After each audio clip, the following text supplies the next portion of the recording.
నమస్కారం. ఈరోజు మనం మేధో సంపత్తి హక్కుల ప్రపంచంలోకి ప్రయాణిద్దాం. అందులోనూ చాలా కీలకమైన అంశమైన పేటెంట్ల గురించి తెలుసుకుందాం.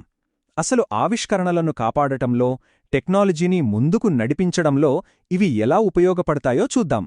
ముఖ్యంగా మన భారత పేటెంట్ చట్టం 1970 ఆధారంగా ఈ విషయాలన్నింటినీ వివరంగా చర్చిద్దాం. ఒక్కసారి ఒక ఆవిష్కర్తలా ఆలోచించండి. వాళ్లు ఎంతో సమయాన్ని, తెలివితేటల్ని, డబ్బుని ఖర్చుపెట్టి ఏదో ఒక కొత్త విషయాన్ని కనిపెడతారు.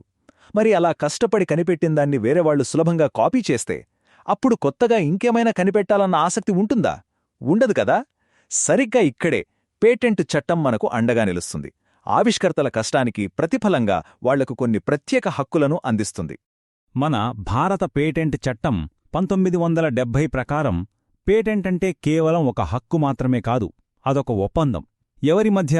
ఆవిష్కర్తకు, సమాజానికి మధ్య జరిగే ఒక డీల్ అన్నమాట. దీన్నే లాటిన్లో క్విడ్ ప్రో క్వో అంటారు. అంటే దేనికైనా బదులుగా ఇంకొకటి అని. మరి ఈ ఒప్పందంలో ఏముందో వివరంగా చూద్దాం. చట్టం ప్రకారం చెప్పాలంటే పేటెంట్ అంటే ఒక నిర్ణీత కాలానికి ప్రభుత్వం ఇచ్చే ఒక ఎక్స్క్లూజివ్ హక్కు. అంటే మీ ఆవిష్కరణ మీద మీకు పూర్తి కంట్రోల్ ఉంటుంది. మీ అనుమతి లేకుండా ఇంకెవ్వరూ దాన్ని తయారు చేయలేరు, అమ్మలేరు, వాడలేరు.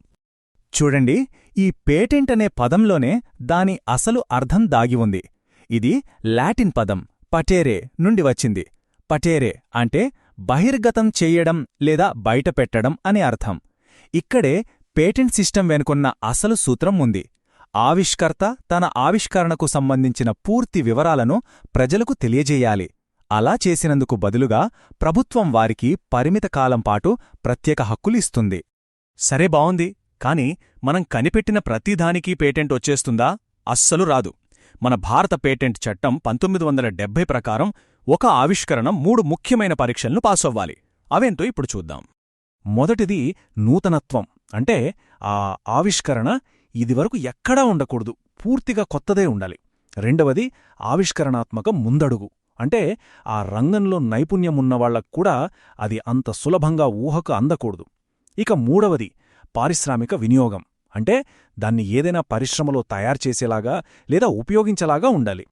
అంటే ఏవి పేటెంట్ చెయ్యొచ్చు, ఏవి చెయ్యకూడదు అనేదానికి మన చట్టంలో ముఖ్యంగా సెక్షన్ 3(4)లో చాలా స్పష్టంగా చెప్పారు. ఉదాహరణకు, మీరొక కొత్త యంత్రాన్ని కనిపెడితే దానికి పేటెంట్ వస్తుంది. కాని గురుత్వాకర్షణ లాంటి శాస్త్రీయ సిద్ధాంతానికి పేటెంట్ ఇవ్వరు. అలాగే మన సాంప్రదాయ జ్ఞానం అంటే పసుపులో ఔషధ గుణాలున్నాయిలాంటి విషయాలకు కూడా పేటెంట్ ఇవ్వరు. ఎందుకంటే అవి కొత్తవి కావు, అవి ఎప్పుడ్నుంచో ఉన్న జ్ఞానం. ఒకవేళ మీ ఆవిష్కరణ ఈ 3 పరీక్షలనీ పాసైతే అప్పుడు ఏమవుతుంది? అప్పుడు ఆవిష్కర్తకు అంటే పేటెంటీకి చట్టం కొన్ని ప్రత్యేక హక్కులనిస్తుంది. ఆ హక్కులేంటో ఇప్పుడు చూద్దాం. మన భారత పేటెంట్ చట్టం 1970 ప్రకారం పేటెంటీకి వాళ్ల ఆవిష్కరణను తయారు చేయడానికి, ఉపయోగించడానికి, అమ్మడానికి, చివరికి దిగుమతి చేసుకోవడానికి కూడా ప్రత్యేక హక్కు ఉంటుంది. కావాలంటే వాళ్ళితరులకు లైసెన్స్ ఇవ్వొచ్చు, ఎవరైనా కాపీ కొడితే వాళ్లమీద కేసు వెయ్యొచ్చు, ఇంకా అవసరం లేదనుకుంటే పేటెంట్ను వదులుకోవచ్చు కూడా. మరి ఈ హక్కులు ఎంతకాలం ఉంటాయి? జీవితాంతమా? కాదు. భారతదేశంలో సాధారణంగా పేటెంట్ దరఖాస్తు చేసిన తేదీ నుండి 20 సంవత్సరాల వరకు మాత్రమే ఈ హక్కులు వర్తిస్తాయి. ఈ 20 ఏళ్లలో ఆవిష్కర్త తన పెట్టుబడిని తిరిగి సంపాదించుకోవచ్చు. అయితే ఇక్కడే ఒక ముఖ్యమైన విషయం గుర్తుపెట్టుకోవాలి.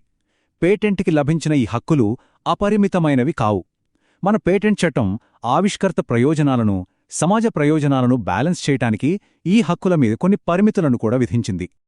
అవును, ఇది చాలా కీలకమైన విషయం. ఒక వ్యక్తి గుత్తాధిపత్యం ప్రజల అవసరాలకు అడ్డు రాకూడదనేది దీని వెనకున్న సూత్రం. అందుకే చట్టం ఎప్పుడూ ఆవిష్కర్త హక్కులకు, ప్రజా ప్రయోజనాలకు మధ్య ఒక సమతుల్యతను పాటించడానికి ప్రయత్నిస్తుంది.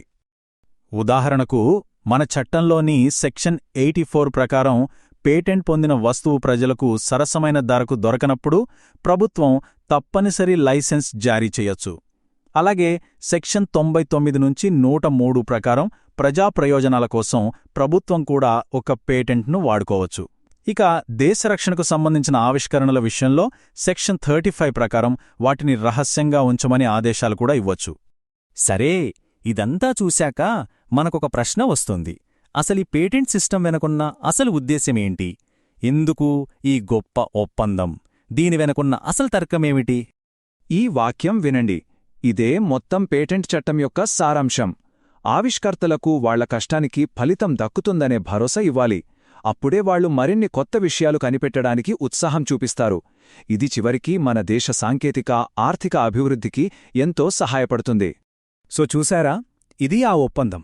ఇదొక గివ్ అండ్ టేక్ పాలసీ లాంటిది. ఆవిష్కర్త తన జ్ఞానాన్ని బయటపెట్టినందుకు బదులుగా 20 ఏళ్లపాటు మార్కెట్లో మోనోపలీని పొందుతాడు. ఆ 20 ఏళ్లు ముగిశాక ఆ టెక్నాలజీ అందరికీ అందుబాటులోకి వస్తుంది. దాని ద్వారా మరిన్ని కొత్త ఆవిష్కరణలు పుట్టుకొస్తాయి. ఇదొక నిరంతర అభివృద్ధి చక్రం. అయితే ఇక్కడొక పెద్ద ప్రశ్న ఉంది. ఈ 20 ఏళ్ల ఒప్పందమనేది ఎప్పుడో పాతకాలంలో నిర్ణయించింది. మరి టెక్నాలజీ ఇంత వేగంగా మారుతున్న ఈ రోజుల్లో, ముఖ్యంగా ఫార్మా, సాఫ్ట్వేర్ లాంటి రంగాల్లో ఈ 20 ఏళ్ల కాలపరిమితి నిజంగా సరైనదేనా? ఆవిష్కరణను ప్రోత్సహించడానికి, అదే సమయంలో ప్రజా ప్రయోజనాలను కాపాడటానికి మధ్య సరైన బ్యాలెన్స్ సాధించడంలో ఈ 20 ఏళ్ల ఒప్పందం ఇప్పటికీ సరిపోతుందా? ఇది మనం ఆలోచించాల్సిన చాలా ముఖ్యమైన చట్టపరమైన ప్రశ్న.